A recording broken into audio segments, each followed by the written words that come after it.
The Iran nuclear debate shifts next week to the holy city of Qom, where the inspectors from the International Atomic Energy Agency will have access to the hitherto secret uranium enrichment site.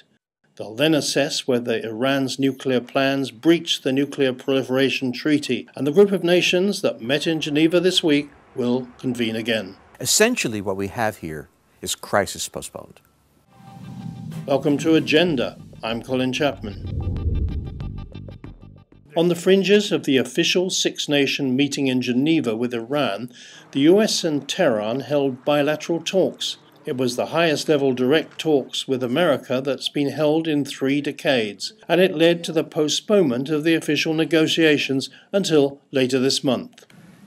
Iran has told us that it plans to cooperate fully and immediately with the International Atomic Energy Agency on the new enrichment facility near Qom, and will invite the expert from the agency, to visit the facility soon. What's going to happen is that inspections will get underway. The inspectors will not be shown everything. They'll be shown some things. Those who want to interpret it as meaning that progress has been made will scream that progress has been made, no sanctions are needed, and so on. Those who will argue that this is a violation of the agreement will argue that. The entire strategy here is now in the hands of the Iranians. The Iranian goal is to show enough to convince those within the coalition, the Security Council plus Germany, who don't want any action against Iran, that progress is being made, and give them ammunition for making that case without really capitulating to them. So what really is happening there is Iran is going to be setting up its bargaining position.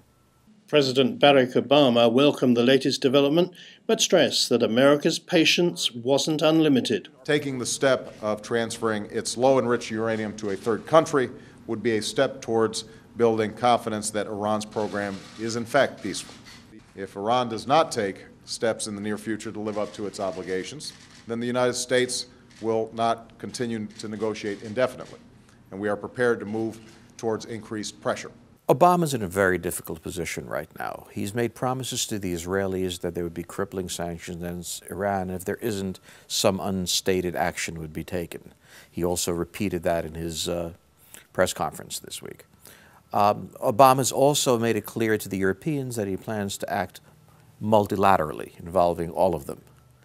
And the problem is the Europeans have very different views on this, ranging from Brown in Great Britain to Merkel in Germany.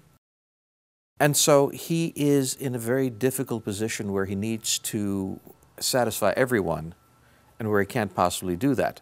So last week, what he really did was crisis postponed. He put off the crisis for a certain period of time. But in the end, he's going to have to make some very hard decisions. And some of those decisions are going to alienate some of the people that he wants to please. Really, I suspect in the next few weeks, his presidency is going to be defined on the Iran issue, on the Afghanistan issue, but most importantly, on his ability to finally make decisions that alienate people. Now here's Marla Dial with other items on the agenda.